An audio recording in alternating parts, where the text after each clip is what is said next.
Une peinture sur chevalet, ça peut paraître assez commun, pourtant au début du XVIe siècle, c'est assez rare. Encore plus, un triptyque et surtout d'origine française, d'où son estimation, environ 300 000 €. La France sort de la guerre de 100 ans, on est à la fin de la période gothique, début de la Renaissance.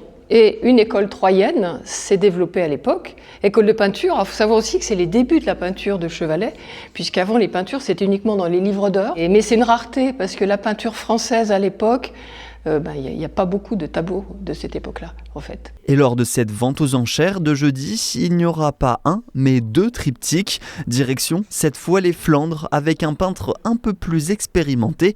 Et ça se voit, mais c'est plus commun, estimation 80 000 €. Alors ça, c'est attribué au maître du 500.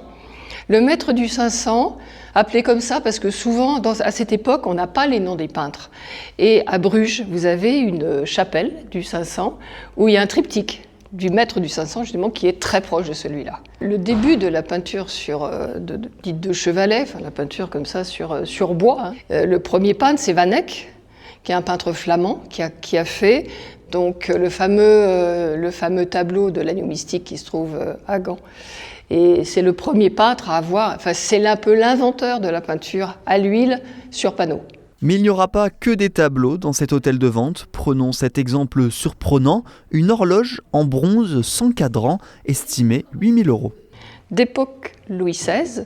Alors sa caractéristique, c'est que les cadrans sont tournants et indiquent l'heure, et c'est la langue du serpent qui vient indiquer l'heure. Avec des petites scènes avec des amours qui sont sur les côtés.